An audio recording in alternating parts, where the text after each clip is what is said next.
Entiendo. Bienvenidos y bienvenidas a esta primera entrevista temática que realizamos desde el Instituto de Investigación en Educación, el INIE. Y el día de hoy vamos a hablar sobre un tema que me imagino a usted le va a interesar, porque es un tema sobre la movilidad segura. Según la arquitecta Raquel Sánchez, se entiende como movilidad la experiencia de movilizarse por las vías públicas. Esté usted en un vehículo motorizado, no motorizado, transporte público o como peatón. Hoy conversaremos en este primer espacio de esta entrevista temática sobre movilidad segura en todas las agendas, con el director de proyectos del Consejo de Seguridad Vial, Roy Rojas Vargas. Bienvenido, don Roy. Muy buenas tardes a usted, Cristian, la doctora Jacqueline. Muchas gracias al INIE por esta excelente iniciativa de poner en agenda uno de los temas más cotidianos que existe en el ser humano desde sus inicios, que son los desplazamientos de un lugar a otro para satisfacer sus necesidades, y que es precisamente lo que contribuye a crear los procesos de socialización, a facilitarlos, intercambios culturales, intercambios comerciales, dinámica económica, para estudiar, para salud. Todo pasa por desplazarse, por movilizarse, y en buena hora que ustedes como educadores, como un instituto de investigación, tocan el tema, porque es un tema que da para mucho y el componente de la educación es uno de los grandes pilares. Don Roy, qué bueno tenerlo por acá para poder conversar sobre este tema tan importante. Y yo creo que es un tema que no se centra solo en cómo lo estamos haciendo nosotros, sino las experiencias afuera también. ¿Qué pueden darnos? ¿Cuáles luces nos pueden dar para trabajar este tema? Entonces empezamos con una pregunta muy general, pero muy necesaria en esta tarde, y es, ¿cómo podemos entender la movilidad segura? Ok, movilidad segura es la transición de la seguridad vial a un concepto más amplio, a un concepto más moderno. La seguridad vial es un concepto meramente reactivo que reacciona a todas las acciones políticas, planes, inversiones en seguridad vial son reactivas o reaccionan, digamos, a los lesionados, a los muertos en las vías, en las carreteras, ¿no? La transición que estoy mencionando y que está en movimiento es precisamente que ya ahora ya no partimos de la muertometría para iniciar una conversación global sobre el tema, sino hablamos de los procesos de urbanización. La población se concentra hasta un 80% a nivel global, fundamentalmente América Latina, se concentra en ciudades pequeñas, ciudades medianas, ciudades más grandes.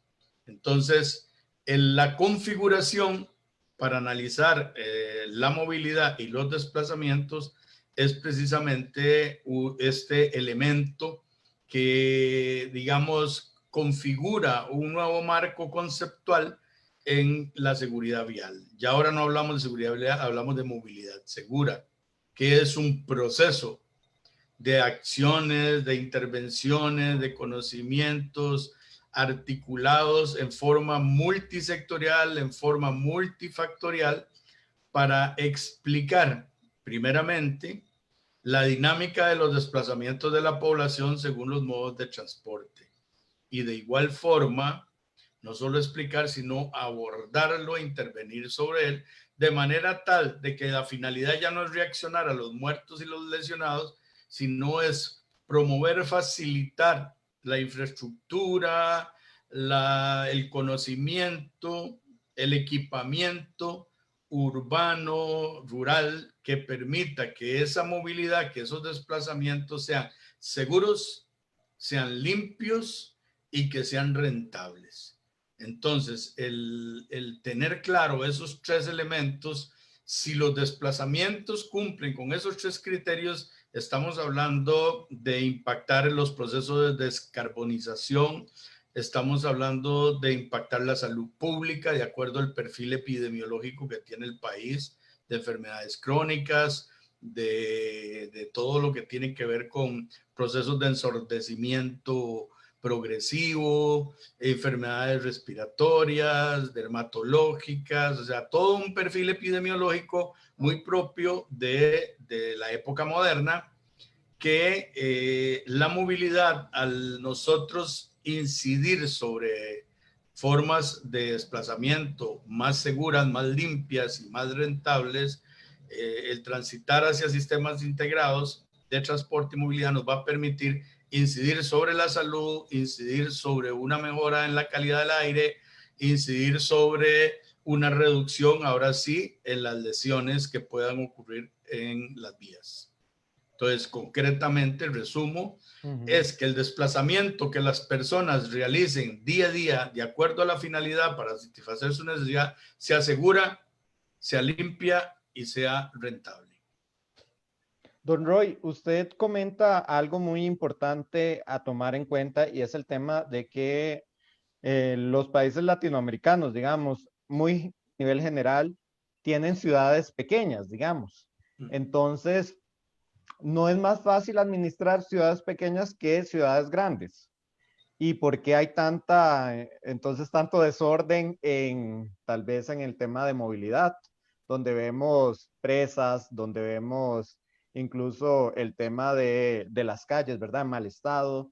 Entonces, ¿cómo podemos entender esto? También parte, me imagino, de la administración. Sí, hay varias cosas. Hay que entender que hoy día inclusive el objetivo 11 de los objetivos del desarrollo sostenible hablan precisamente de ciudades seguras, resilientes, limpias. Y bueno, nosotros para concretarlo muy fácil.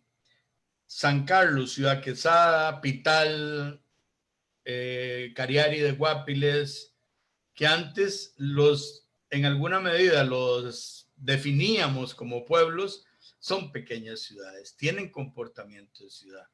Ya ustedes llegan a esos lugares y empiezan a ver que hay congestión. Usted se va a Tamarindo, a las playas, Jacó, y hay congestión vehicular. Ya hay muchos vehículos.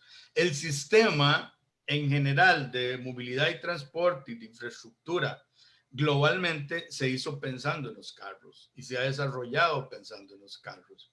Entonces, hay una tendencia a que toda la infraestructura, a que el equipamiento urbano que se haya diseñado solo para personas que anden subidas en un vehículo. Sin embargo, hoy día que nosotros tenemos que abordar el desplazamiento desde otra perspectiva, por ejemplo, las motos. Las motos llegaron a romper el paradigma de los conceptos de movilidad urbana sostenible, que nunca consideran la moto, pero resulta que América Latina está plagado de motos y la moto no es un problema, la moto es una solución de movilidad. Es una solución más accesible, es una solución más barata, emite menos y sobre todo ahora que vienen motocicletas eléctricas, pero son más vulnerables. O sea, son tan angostas como una bici, pero corren como un carro. Entonces ahí hay un tema importante.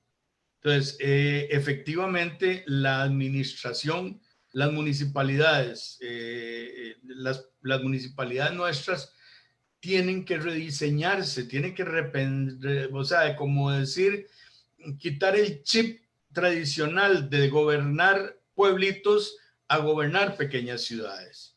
Y un tema de un país tan centralista como Costa Rica, que todo se gobierna o se gobernaba, digámoslo así, porque ahora hay ley de transferencia de competencias, se gobernaba desde el nivel central, desde San José. Ahora los municipios pasó algo interesante, se le transfirieron las competencias por ley, pero no se le transfirieron las capacidades técnicas, las capacidades financieras para atender una situación de cómo hacer que los desplazamientos, la actividad económica, la actividad social, la actividad educativa, de la actividad turística, que en muchos casos es parte de la competencia de las municipalidades, no lo pueden realizar porque no se le transfirieron esas partes. Entonces, nos encontramos también con un sistema de infraestructura, sobre todo vías muy angostas. Nos acostumbramos a vivir, como dicen, a la orilla de la calle. Y como vivimos a la orilla de la calle, hacer una acera es echarse un pleito con los vecinos, crece la población y no hay espacio para los peatones. El peatón es una persona totalmente invisibilizada. El ciclista, ¿cómo promovemos el uso de la bicicleta? Que hoy día es la recomendación de los organismos globales y la acción prioritaria de muchos organismos para el tema de la emergencia sanitaria. Promovamos la bicicleta. ¿Con qué campo? Antes del coronavirus estábamos promoviendo el uso del transporte público. El transporte público es una medida no solo de seguridad, sino es una medida de economía, es una forma rentable, segura, para que la gente se mueva. Hoy día, con el tema del distanciamiento físico, la capacidad del transporte público es menor. Además, la gente tiene cierto temor, entonces la demanda se ha visto afectada y hay formas de resolverlo. Y dentro de las formas que resolverlo, sobre todo para viajes más cortos, es la bicicleta. Sin embargo, nuestro país no tiene la infraestructura en este momento, el espacio para poder generar, digamos, una coexistencia para instalar sistemas, lo que se llaman sistemas multimodales de transporte. Y eso significa que yo me puedo ir en bicicleta de mi casa a un lugar en donde pueda dejar la bicicleta segura, agarro el bus, agarro el tren, agarro lo que sea. O si tengo distancias, más o menos 3 kilómetros, puedo irme en bicicleta, o 5 kilómetros máximo. De ahí para allá la gente no usa la bicicleta. Entonces, es un tema de que ya tenemos que llegar, o sea, lo nuevo, lo post-coronavirus, digamos así, tenemos que ir con un paradigma totalmente diferente, pensando en que tenemos que hacer intervenciones locales, o sea, tenemos que pensar globalmente y actuar localmente. Pero, don Roy, hablando de esto, de trabajar a nivel local, también partimos del hecho de los presupuestos, como usted bien lo menciona, ¿verdad? Exactamente. Entonces, ¿cómo poder hacer tal vez ciudades más amigables para la movilidad utilizando pocos recursos? A ver, nosotros, el tema de los recursos en este país es un tema de cómo lo utilizamos, cómo lo maximizamos. Por ejemplo, y ese es parte del proceso de alfabetización. Y vea que le digo, cuando hablamos de un proceso de alfabetización,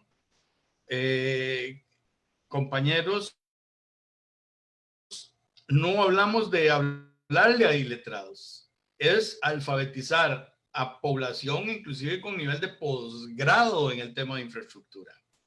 ¿Por qué? Porque está la mayoría de los pensum académicos de las universidades globalmente no tienen programas robustos de pregrado, sobre todo en arquitectura, ingeniería, digamos, o un programa multidisciplinario que aborde el tema de la movilidad en una forma igualmente integral y igualmente efectiva, de manera tal de que podamos diseñar acciones, planes concretos, evaluaciones sobre un sistema que requiere, demanda, exige un conocimiento multidisciplinario, un abordaje multidisciplinario. Porque vean, hoy día, si nosotros partimos de que tenemos que explicarle a los ingenieros de CONAVI de que los proyectos de infraestructura y a los políticos no solo es hacer un gran canal para que pasen los carros, para aumentar la capacidad de las vías para los carros. No, no, no. Nosotros, si realmente queremos transitar si queremos migrar a un cambio de paradigma centrado en el ser humano, tenemos que pensar en sus necesidades, tenemos que pensar en el contexto por donde se mueven esas personas. Y vean el mejor ejemplo, Cañas Liberia. Cañas Liberia es una maravilla, pero es el monumento a lo que no se debe hacer en movilidad segura. ¿Por qué? Porque ahí la posibilidad de que un peatón o un ciclista se mete es materialmente imposible. Y entonces hay ciclovías, pero muy mal diseñadas. Hay espacios peatonales que no van a ningún lado. Entonces, la prioridad conceptual, y yo no los culpo, al final de eso fueron formados. El alma mater los formó así. Y eso es un debe que debe cambiar. Ese es un debe que debe cambiar. La universidad debe plantearse, los centros de educación superior debe plantearse y replantearse cómo debo formar a los profesionales de manera que respondan en una forma asertiva, efectiva, al comportamiento de los desplazamientos y de la movilidad de la gente. Porque aquí no solo estamos hablando de aspectos, como le digo, ingenieriles, explicar los patrones de movilidad de la gente, a un ingeniero no le explican eso, porque son comportamientos sociales, son procesos sociales, son procesos culturales. Los polos de desarrollo económico. Los polos de desarrollo económico en este país, aparece un nuevo polo de desarrollo. Por ejemplo, la zona norte es un gran polo de desarrollo, pero resulta que la infraestructura no motorizada, lo que se llama la movilidad activa, no está considerada de manera tal de que la población que se requiere para los centros de producción pueda llegar en una forma segura, en una forma limpia y en una forma rentable. Entonces, ¿qué obliga a esas poblaciones? Obliga a comprarse un carro, obliga a, como están tan largos, no llegan los policías, no importa que no tenga licencia. Y lo más fácil, compro motos. Vean, hay una dinámica que hace tiempo yo vengo hablando de ese tema. La población indígena nuestra migró del caballo y del burro a la moto. Entonces, es gente que no tiene licencia de conducir.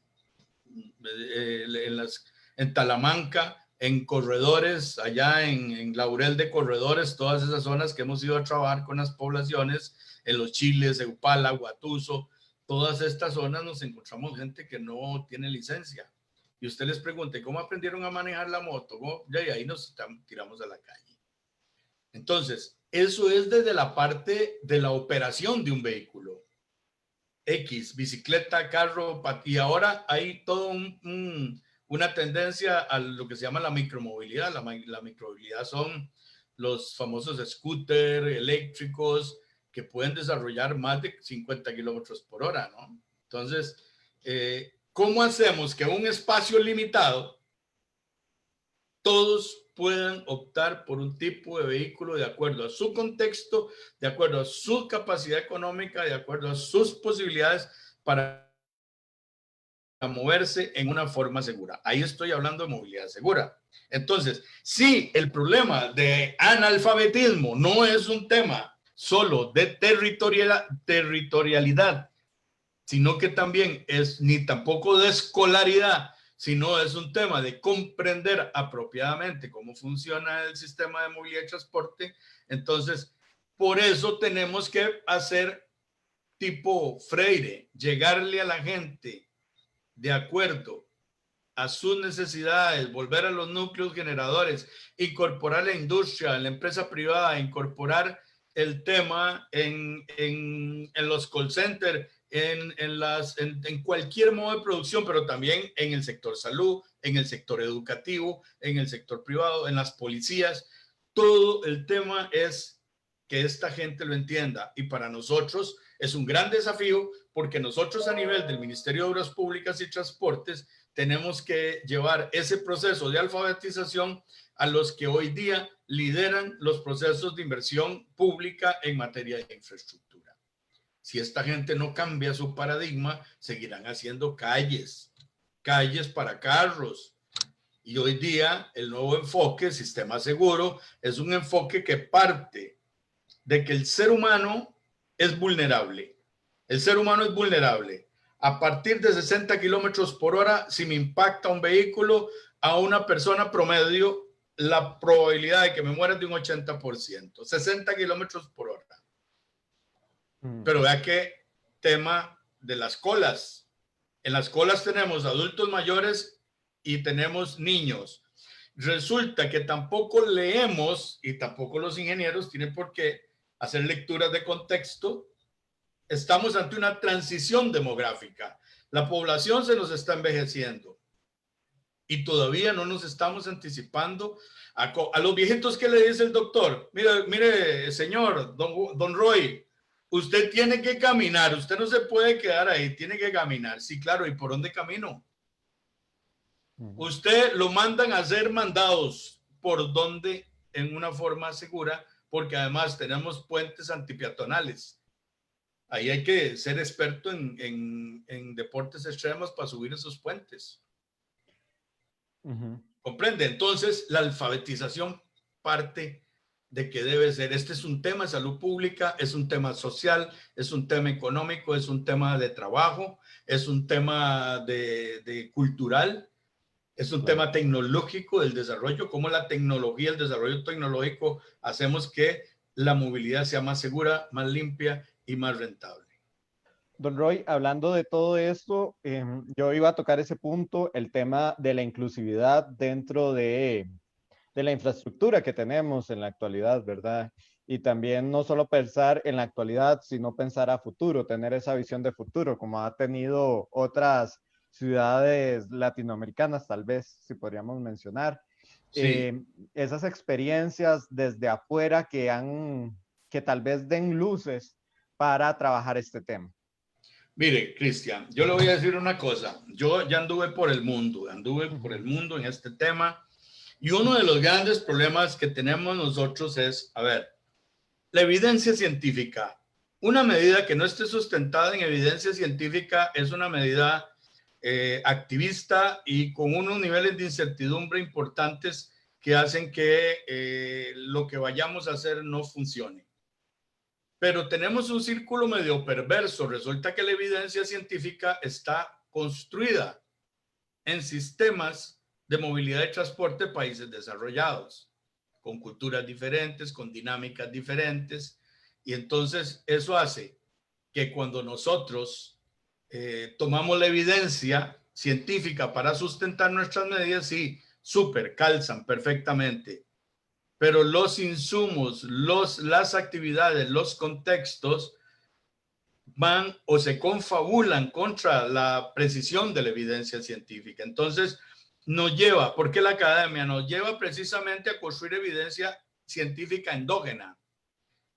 ¿Qué sé yo? Todo el mundo dice, hay que hacer lo que hace Bogotá. Sí, claro, pero todo lo que hace Bogotá es una maravilla. Hoy en la mañana estuve en un webinar de diferentes países del mundo donde están aplicando medidas y me llamó mucho la atención París. Por ejemplo, París está volviendo. París llegó hace unos 5 años, venía en una escalada que le venían quitando mordiscos a la acera porque ya los carros no cabían y entonces metían los carros en ese mordisco de los espacios para peatones. Hoy día, a partir del coronavirus, los llevó ya por conciencia a la misma población a generar lo que llaman las ciclovías temporales, ampliar los espacios para promover el distanciamiento físico y se están dando cuenta que eso es una maravilla y que posiblemente son medidas que hoy están siendo medidas de emergencia que las van a dejar porque las están evaluando y a la gente le encanta andar en bicicleta más en una ciudad como París. De igualmente, vamos a Londres, vamos a Berlín, vamos a Suecia y son, digamos, contextos en que el pacto social es más fácil. El pacto social es más fácil. Nosotros somos un país muy pequeñito, pero nos caracterizamos por tener una inequidad gigantesca. Nosotros tenemos, por ejemplo, la gente se sale de las vías principales y ahí es un baile de gallinas, ¿verdad? Es un despelote.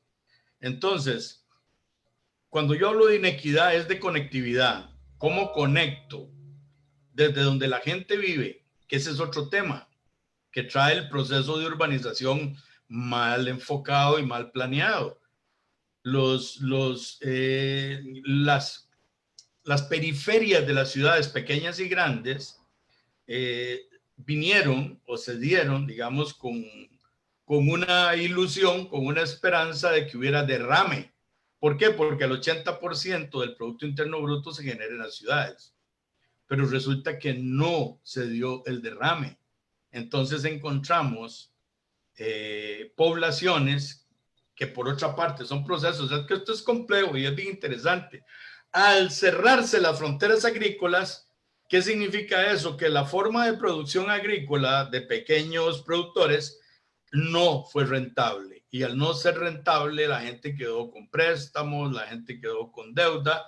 Entonces, esa gente o se va a trabajar a las empresas de uso extensivo de la mano de obra, piñeras, cafetaleros, palma africana, bananeras, todo esto, flores, frutas, todo eso, esa gente migra hacia allá. Y por otra parte, hay otra gente que no se queda ahí, sino que se viene a la ciudad, se asienta en asentamientos no planificados urbanos. Por ejemplo, los Guidos, la Carpio, todo esto son asentamientos no planificados. Entonces esa gente tiene que salir de alguna manera para ir, porque la mayoría, el perfil del trabajo de esa gente es el sector informal. Y al ser un sector informal es un sector que para comer tiene que desplazarse, vea, como sea, irse a pie a donde viven, a donde allá en Río Azul y toda esa zona, se montan hasta en una bicicleta de palo, pero tienen que desplazarse. Entonces ahí es caldo de cultivo para el transporte informal, que es inseguro, no limpio, para resolver su necesidad de desplazamiento bajando con un cartón por una cuesta llena de barro, porque no hay camino para la gente a donde vive. Entonces, ese es un gran desafío para los municipios. Ese es un gran desafío para los municipios.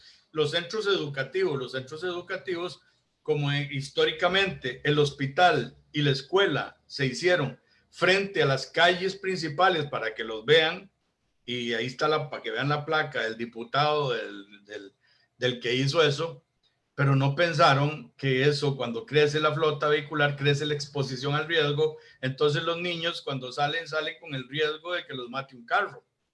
Entonces, todo ese tipo de situaciones, yo lo que estoy haciendo como el diagnóstico, qué es lo que nos espera, procesos que tenemos que desarrollar. Por ejemplo, cuando yo hablo de la alfabetización a todas las de la movilidad segura en todas las agendas, es que lo comprendan todos los sectores, y el coronavirus es el mejor ejemplo, es un excelente ejemplo.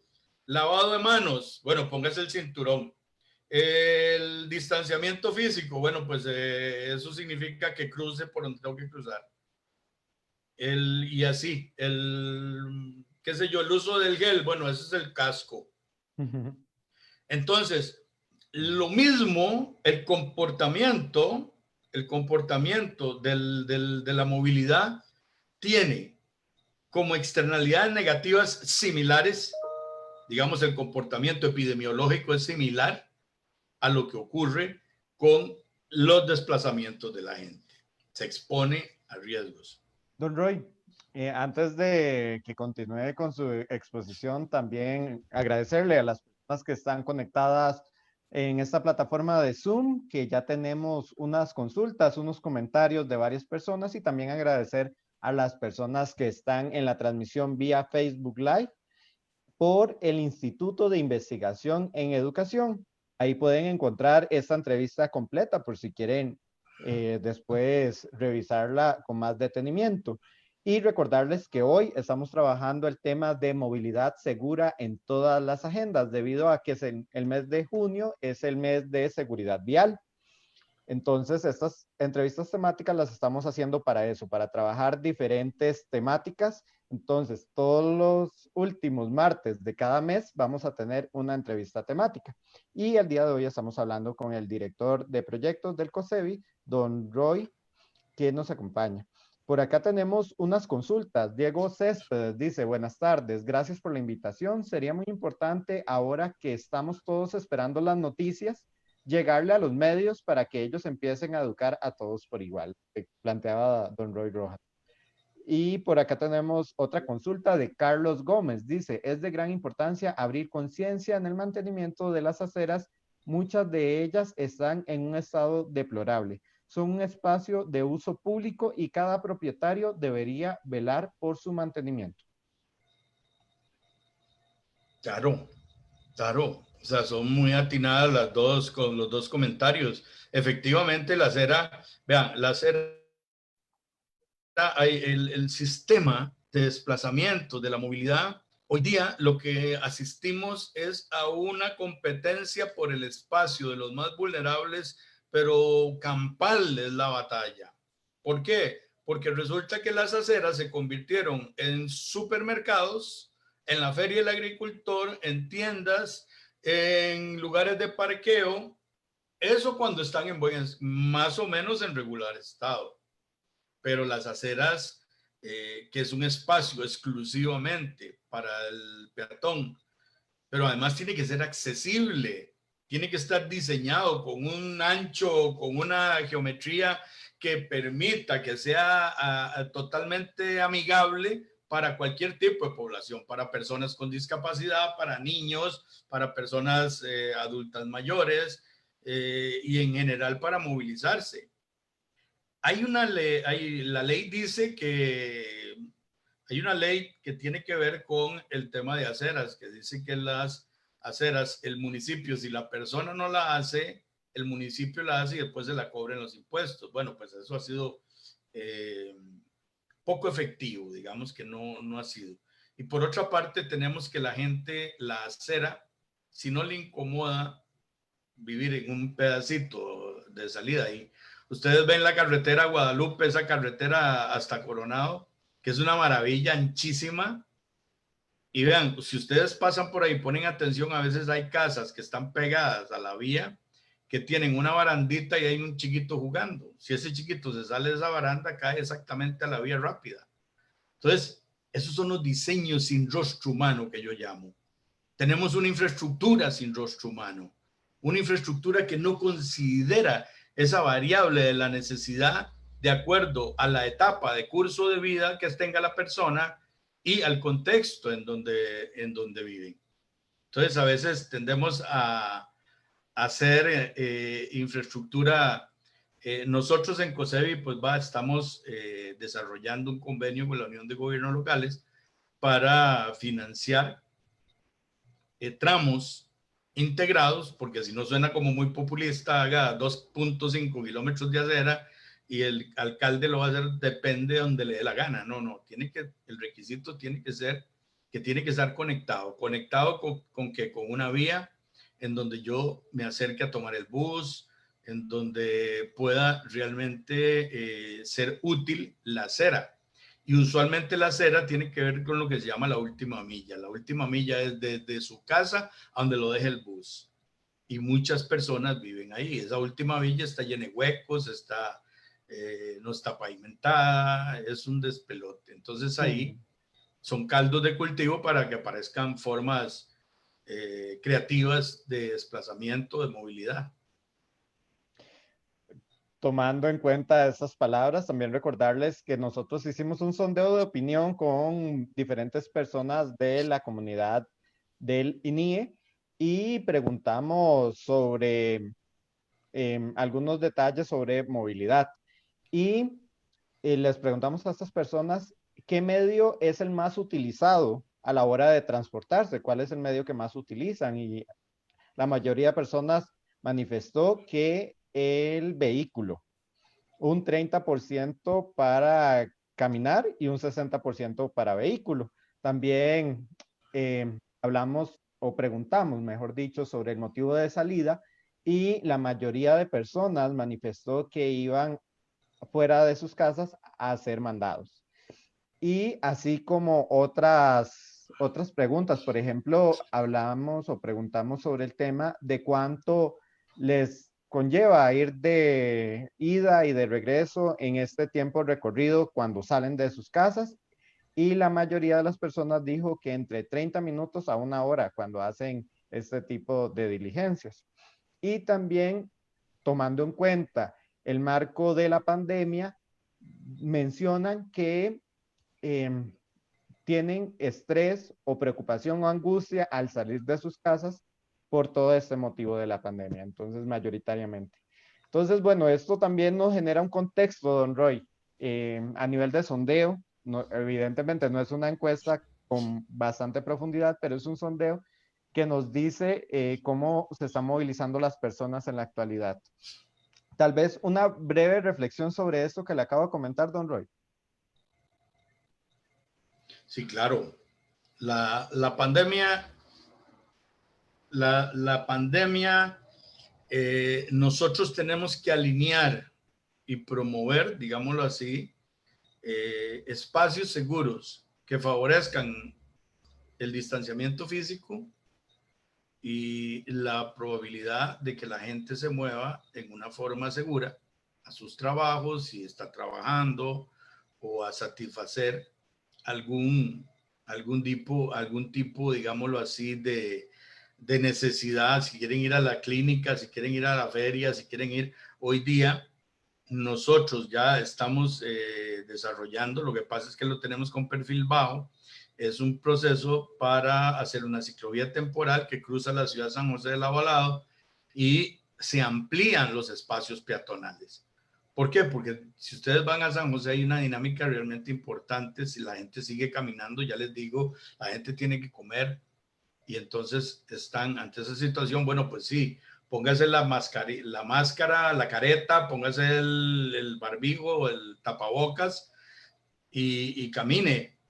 Y yo creo que mucho de lo que nosotros nos está llamando a la reflexión es que tenemos para no solo para otra eventual pandemia, sino que nos está haciendo ver que hay un tema que pasa por democratizar el uso del espacio, del suelo, que permita que todos los usuarios del sistema tengan un espacio o que se puedan mover en una forma segura.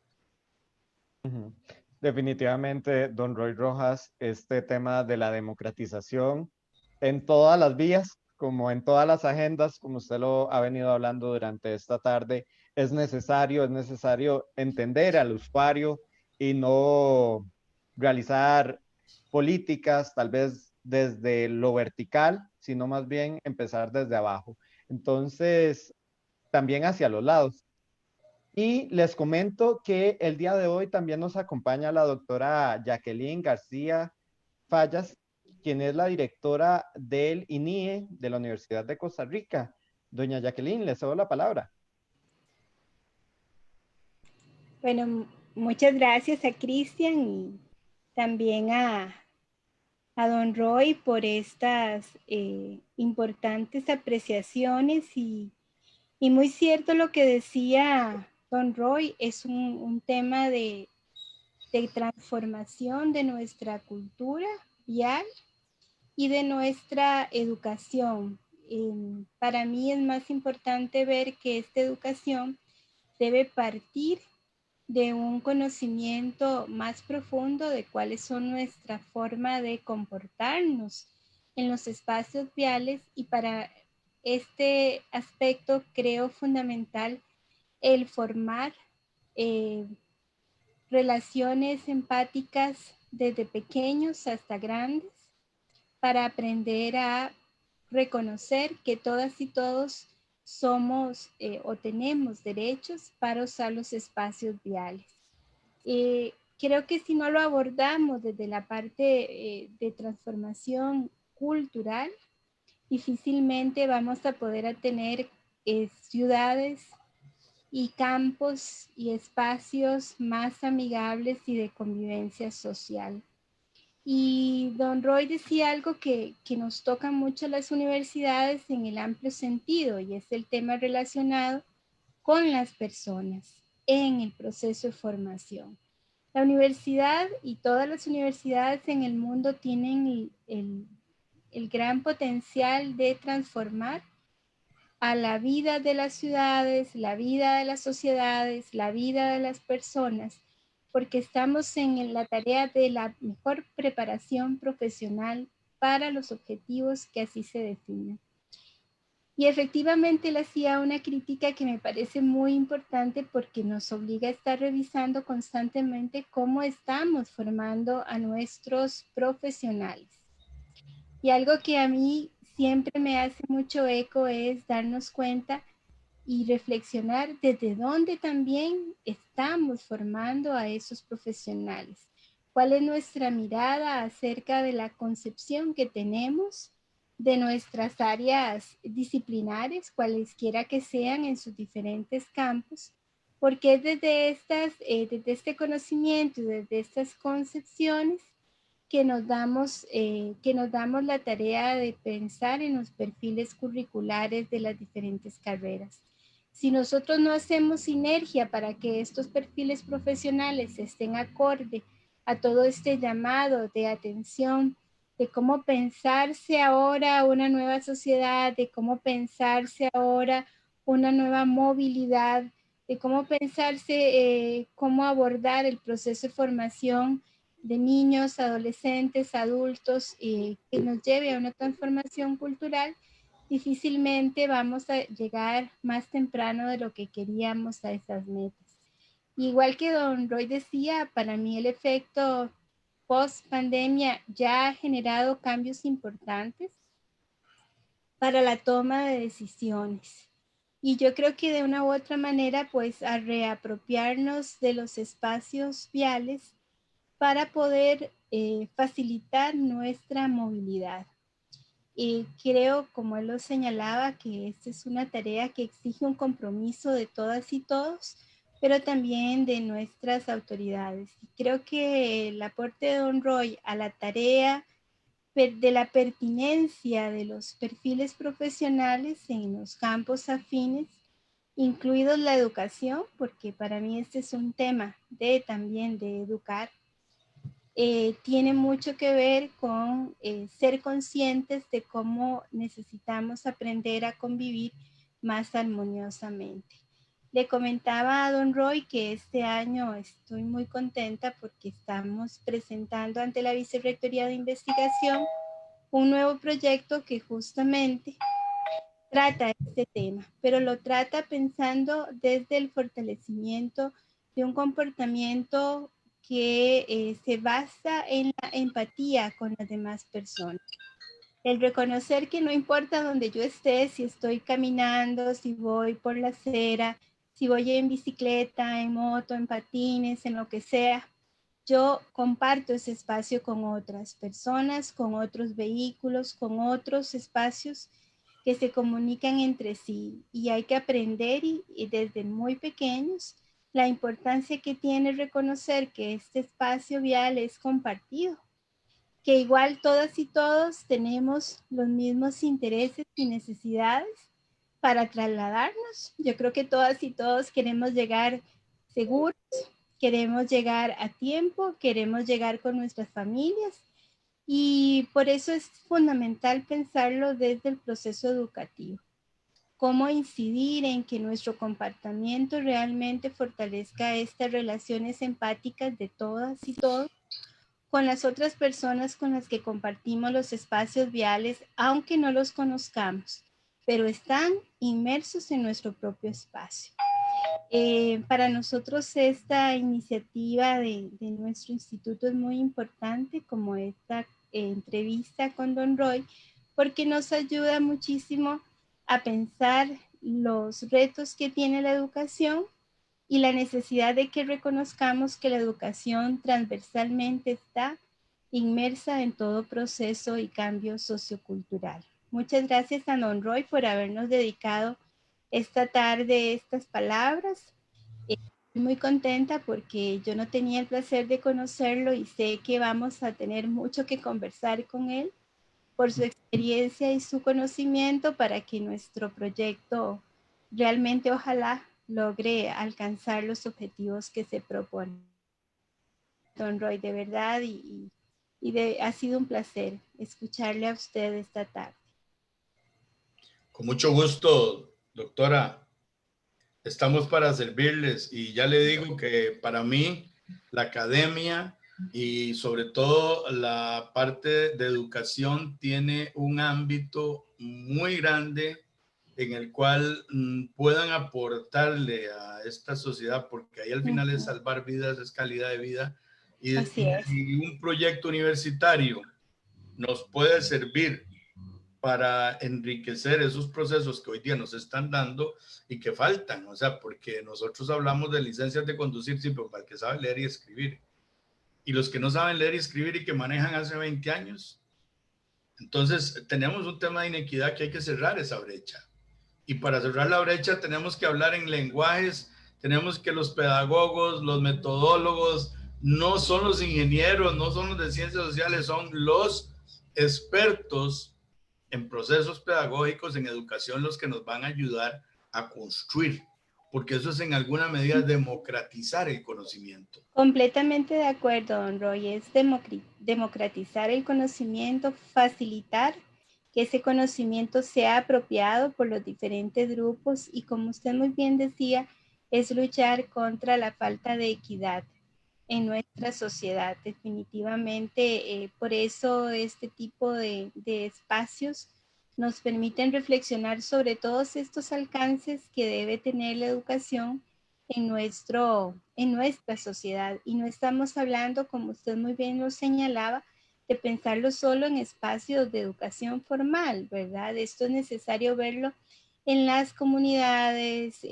con los diferentes contextos que tenemos y en particular sabiendo que efectivamente hay personas en nuestra sociedad que todavía hoy no saben leer y escribir, ¿verdad?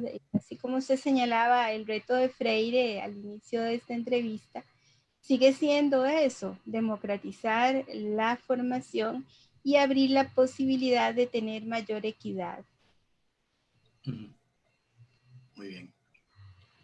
Listo, Cristian. Muchas gracias a doña Jacqueline García Fallas, la directora del Instituto de Investigación en Educación. Muchísimas gracias por participar, brindarnos esas palabras que también nos bajan a pensar en diferentes dinámicas a nivel también de la universidad, cómo se está trabajando el tema, cómo incluso dentro de la universidad hay espacios para diferentes tipos de movilidades y siempre pensando en buscar la democratización, ¿verdad?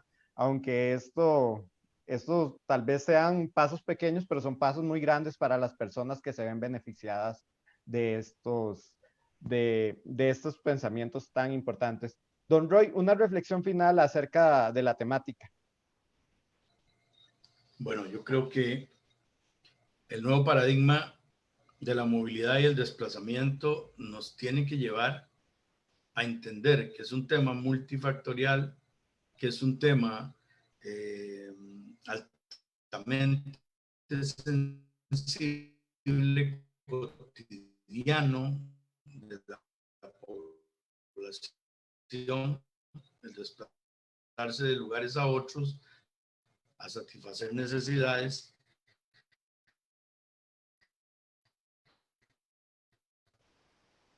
Y que por tanto requiere, y que además de un abordaje se mueva, tienen que ser seguros, tienen que ser limpios y tienen que ser rentables para el usuario, desde la perspectiva de que pueda ser o tener accesibilidad a ese tipo de modo de transporte. Entonces, diseñar, ejecutar e ir hacia un sistema de movilidad y transportes centrado en el ser humano, sus necesidades y su contexto.